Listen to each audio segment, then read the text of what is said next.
વાવ થરાદમાં mini વાવાઝોડાના તાંડવ બાદ તારાજીના દ્રશ્યો સામે આવ્યા। વાવ થરાદમાં કુદરતનો પ્રકોપ, સોલાર પ્રોજેક્ટ્સમાં ભારે નુકસાન। વાવ અને થરાદ પંથકમાં ભારે તોફાની પવન સાથે વરસાદી માહોલ છવાયો। સુઈ ગામના ભરડવા ગામમાં પવનનું તાંડવ, સોલાર પ્લેટો પત્તાની જેમ હવામાં ઉડી। ભારે પવનના કારણે લાખો રૂપિયાનું સોલાર પેનલનું નુકસાન થવાની ભીતિ। ખેતરોમાં લગાવેલી સોલાર પ્લેટો ભંગોળાઈને જમીનદોસ્ત થઈ છે।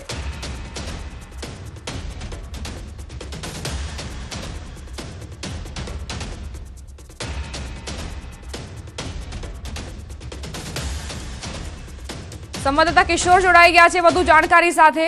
કિશોર, મિની વાવાઝોડાની અસર વાવ થરાદમાં શું વિગત? વહેલી સવારે જે મિની વાવાઝોડું આવ્યું હતું, ભારે પવન સાથે જે કમોસમી વરસાદ વરસ્યો હતો, તેને લઈને ખેડૂતો ચિંતિત બન્યા છે। અને મહત્વની વાત તો એ છે કે વાવ થરાદની અંદર જે સોલાર પ્રોજેક્ટ છે તેને પણ ભારે નુકસાન થયું છે। વાવ થરાદ પંથકમાં તોફાની પવન સાથે જે વરસાદ વરસ્યો હતો તેને લઈને સુઈગામ તાલુકાના ભરડવા ગામમાં સોલાર પ્લેટો પત્તાની જેમ હવામાં ઉડતી હોય તેવા દ્રશ્યો સામે આવ્યા છે। ભારે પવનના કારણે સોલાર જે કંપની છે પેનલો, આ સોલાર પેનલોને મોટું નુકસાન થવાની ભીતિ પણ અત્યારે છે અને ખેતરોમાં લગાવેલી સોલાર પ્લેટો ફંગોળાઈ જતા અત્યારે જમીન દોસ્ત પણ થઈ છે। આમ વાવાઝોડાના લીધે સોલાર પ્રોજેક્ટને પણ મોટું નુકસાન થયું છે। દીપા, આભાર કિશોર જાણકારી આપવા માટે। મિની વાવાઝોડાના તાંડવ બાદ આ દ્રશ્યો સામે આવ્યા। સોલાર પેનલો કઈ રીતે જમીન પર પડી છે તે આપ જુઓ। આ દુર્દશા થઈ છે સોલાર પેનલની।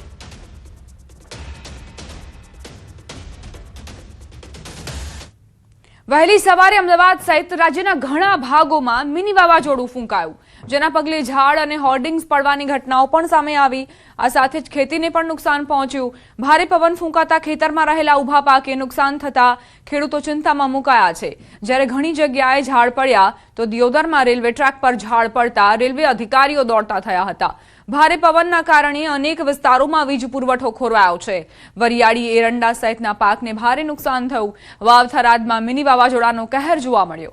દિયોદરના દેલવાડા નજીક રેલવે પાટા ઉપર ઝાડ પડ્યું છે।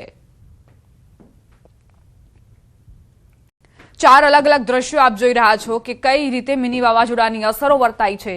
કચ્છના આ દ્રશ્યો જુઓ, જ્યાં કમોસમી વરસાદના કારણે ખેતરોની આ સ્થિતિ થઈ છે, પાકને નુકસાન થયું છે। પંચમહાલમાં જુઓ કઈ રીતે લોકો અટવાઈ ગયા, રોપવે બંધ થઈ ગઈ, ઝાડ ધરાશયી થયાના સમાચાર અમદાવાદથી પ્રાપ્ત થયા। તો વાવ થરાદમાં પણ સોલાર પેનલોને મોટું નુકસાન પહોંચ્યું હતું।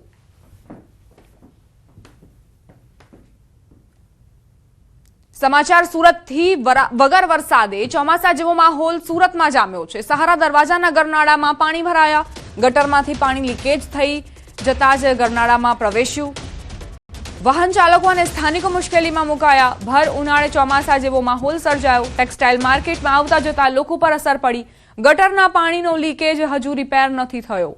ગટરના પાણીનો યોગ્ય નિકાલ ન થતા લોકોને ભારે પરેશાની થઈ રહી છે। સુરતમાં વગર ચોમાસે ચોમાસા જેવા હાલ જોવા મળ્યા છે, કારણ કે વરસાદ પડતાની સાથે સુરતના સરા દરવાજા નજીક આવેલું આ ગરનાળામાં પાણી ભરાઈ જતા લોકોને મુશ્કેલી સર્જાતી હોય છે। ત્યારે ડ્રેનેજની પાઇપ તૂટી જતાં અહીંયા પાણી જે રીતે ભરાય છે તેને લઈને લોકોને મુશ્કેલી પડી રહી છે। ખાસ કરીને આ ગરનાળામાં ટેક્સટાઇલ માર્કેટમાં આવનારા શ્રમિકોથી લઈ માલિકો તમામ લોકો આ ગરનાળાનો ઉપયોગ કરતા હોય છે। ત્યારે ડ્રેનેજનું પાણી ભરાઈ જતાં જે પ્રકારે ડ્રેનેજ લાઇન લીકેજ થઈ છે, જેને કારણે પાણી ભરાતા લોકોને સૌથી વધુ હાલાકી પડી રહી છે। દ્રશ્યો જોઈ શકાય છે કે ફસાયેલા પાણીને કાઢવા માટે મહાનગરપાલિકાના કર્મચારીઓ મહેનત કરી રહ્યા છે, પણ જે પ્રકારે પાણી ભરાયું છે તેને લઈને લોકોની હાલાકી વધી રહી છે। ખાસ કરીને ટેક્સટાઇલ ઉદ્યોગ આ વિસ્તારમાં આવેલો છે અને ટેક્સટાઇલ ઉદ્યોગમાં જોડાયેલા લોકો સૌથી વધારે આ રસ્તાનો ઉપયોગ કરતા હોય છે। ત્યારે ભર ઉનાળે ચોમાસા જેવો હાલ અહીંયા જોવા મળી રહ્યો છે। કેમેરામેન જીગર ગુગલ સાથે કીર્તેશ પટેલ, ન્યૂઝ 18 ગુજરાતી, સુરત। હવે આગળ વાત શાંતિ જાળવોની।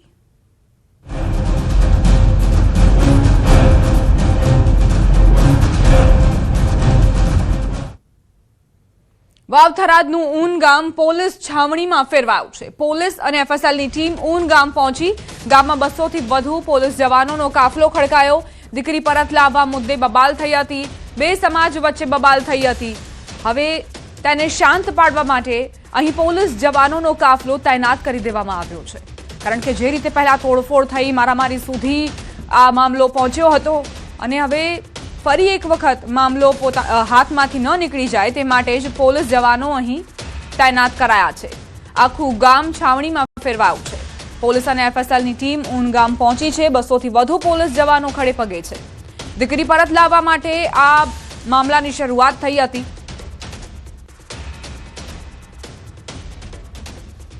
બનાસકાંઠાના ઓગળ તાલુકાના ઊન ગામે ગઈકાલે જે જૂથ અથડામણની જે ઘટના બની હતી, એક સમાજનું ટોળું જે છે તે અહીંયા ગામમાં પહોંચ્યું હતું અને જે પથ્થરમારાની જે ઘટના બની હતી, જેમાં પોલીસે પણ ટીયર ગેસના સેલ છોડવા પડ્યા હતા, લાઠીચાર્જ કરવાની જે ફરજ પડી હતી અને જે ટોળું વિખેરવાનો જે પ્રયાસ કરવો પડ્યો હતો, જેમાં કેટલાક લોકોને ઈજા પણ પહોંચી છે। અત્યારે હાલ આપ જે જોઈ શકો છો કે પોલીસ અને એફએસએલની ટીમ જે છે તે ઘટના સ્થળે પહોંચી છે અને અહીંયા એ જે છે તે તપાસ કરવામાં આવી રહી છે। જે પ્રકારનું ટોળા દ્વારા જે હુમલો કરવામાં આવ્યો હતો અને એ હુમલામાં કેટલીક ગાડીઓના કાચ પણ તોડવામાં આવ્યા હતા, કેટલાક લોકોને પથરાવ જે થયો તેમાં ઈજાઓ પણ પહોંચી છે અને હાલ અત્યારે સમગ્ર મામલે પોલીસ જે છે તે તપાસ કરી રહી છે। એફએસએલની ટીમને સાથે રાખી અને આ સમગ્ર ઘટના જે છે શું બની હતી તેને લઈને તપાસ કરવામાં આવી રહી છે।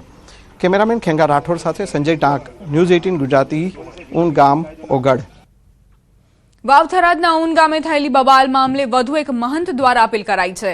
રામપુરા મઠના મહંત રૂપપુરીજી મહારાજે એકતા જાળવી રાખવા અપીલ કરી। સમાજના આગેવાનોને વિવાદનો સુખદ ઉકેલ લાવવા અપીલ કરી।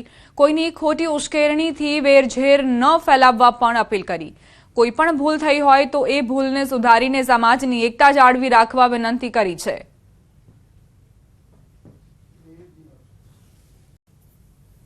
બંને સમાજના આગેવાનો સાથે મળીને ખૂબ સારી રીતે એનો સુખદ ઉકેલ પણ લાવી શકે છે અને એ બેસીને વાતચીતથી પણ આવા પ્રશ્નો હલ થાય અને આ રીતે ધમાલ કરીને કે અથવા કોઈ પણ પ્રકારનો બળનો પ્રયોગ કરીને આ રીતે કોઈ સમાધાનો થતા નથી।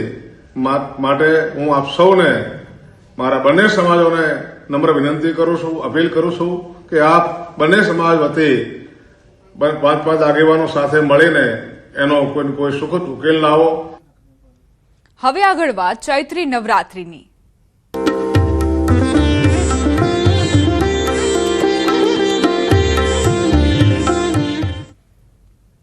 માતાજીની